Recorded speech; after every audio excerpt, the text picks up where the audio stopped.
Hi friends, my name is Jake. Welcome to Canadian Cutting Edge. Today we're taking a look at this knife by Critical Strike.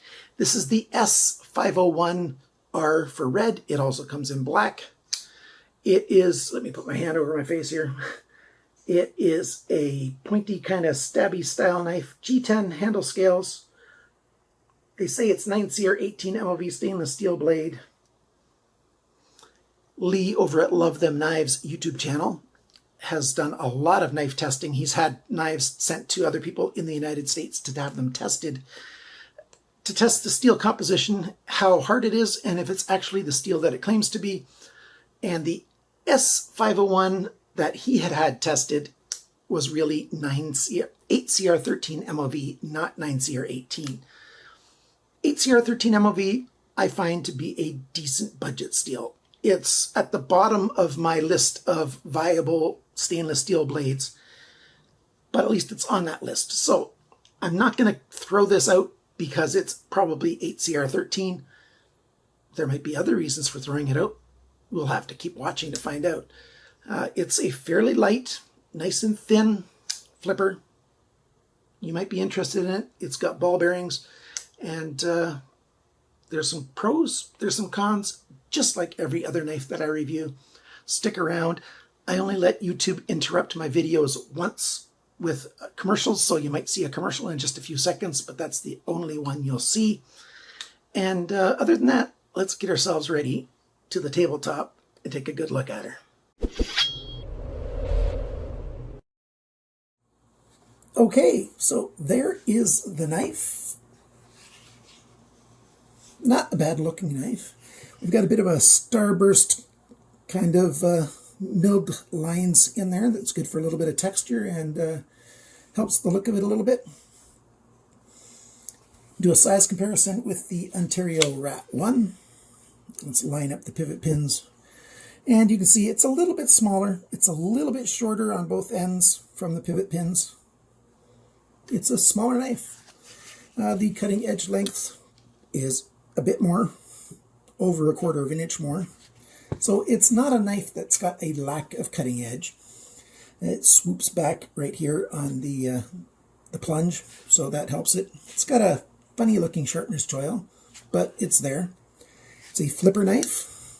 It's got a very thin flipper with a little bit of two little jimping lines in the front there. Works really well for light switch method and pretty good for, you know, when you're pushing down just on a bit of an angle to open the blade. So that's good. We've got a nice swedge on this drop point. Comes to a very nice tip for, you know, puncturing. It keeps most of its thickness until you get within the last 1/8 of an inch, and that comes down. So it's a nice strong edge behind the tip. The spine of the blade is flat until you get to this little cutout part.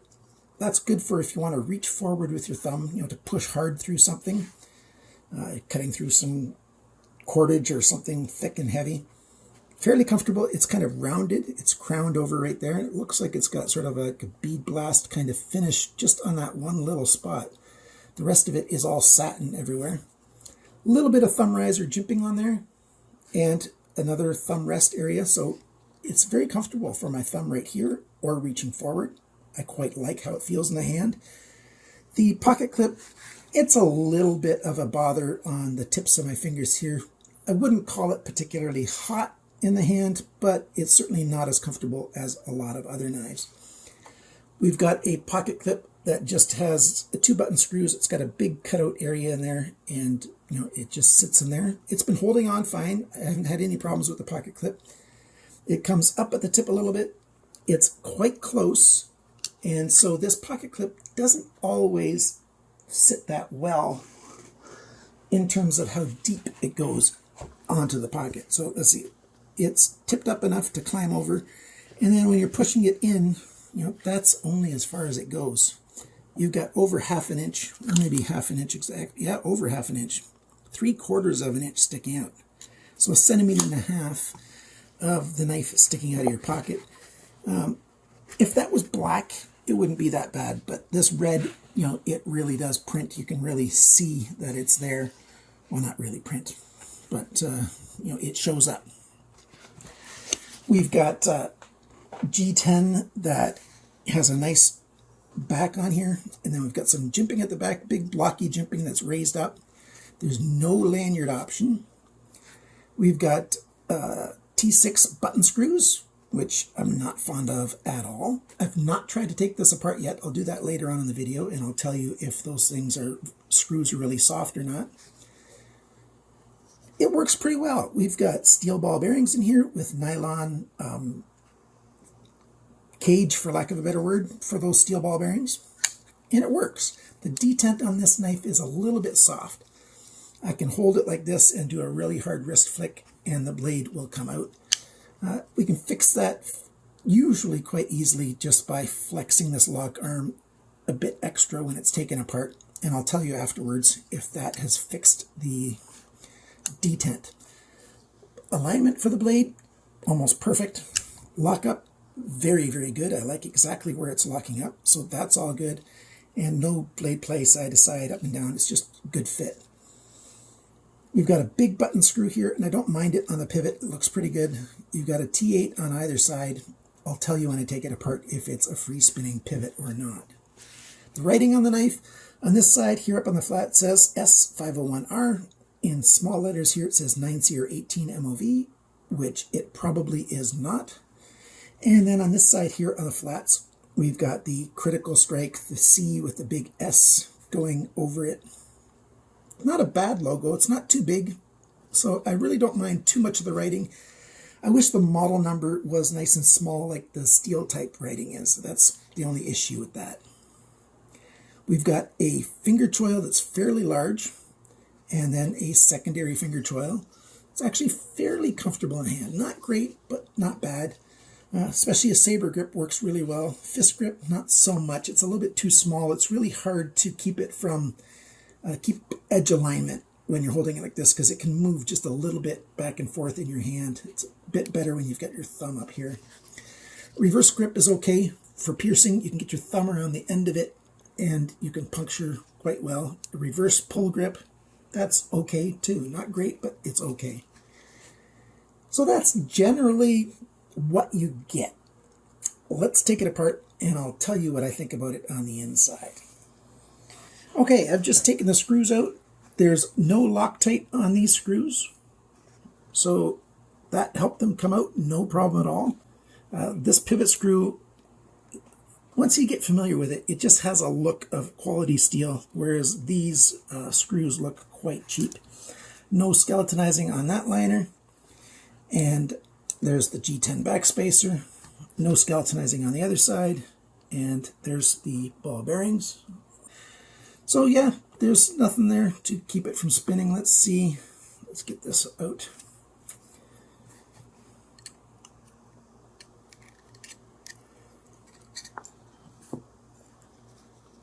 There we go. Yep. Yeah, it's a free spinning pin. So, yep, nothing special with the construction. So I'll wipe that down and put it back together after I flex this. Yeah, so let's do that. Okay, you can see that it's flexing out this way a little bit more than it was before, and that's all it needs is a very tiny adjustment. So now I'll put it back together. Okay, so I took it apart and put it back together. The detent is still quite soft, so I would have had to flex it a little bit more. I don't think I'll be changing it again. Blade centering is just slightly off now that I've put it back together again. I could play with it for a while to make it better. So the action's pretty good. It's a free spinning pivot, so you might need to screw, have a driver on both sides to adjust it. Same with these back screws, but since they use no Loctite, there was no problems getting it apart. No screws were in danger of being stripped out or anything. So now at this point of the video, we're going to go over all of the sizes, dimensions, and stuff, and that Stanley Fat Max will be on the screen for all that. 8/013 MOV. Decent steel. Rockwell's usually around 57 on the Rockwell scale. 58 maybe, not bad. The sharpness from the factory, not so good. 200 best. And that has to do with the grind angles in large part. We'll talk about that in a minute. The weight of this knife, 112 grams, 3.95 ounces. You know, a little skeletonizing on the handle would make it better. balance point is right there. So it could lose a little bit of weight and bring the balance point closer to the pivot. That would have been nice.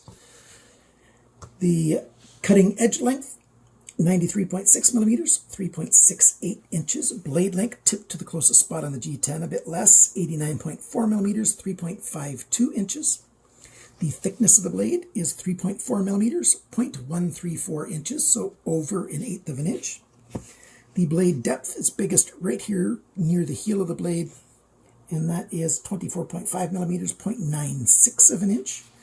The thickness behind the grind, I usually measure it about 1 inch, 1.5 inches up from the heel, where we do most of our cutting generally. 0.49 millimeters, 19 thousandths of an inch, so that's not bad.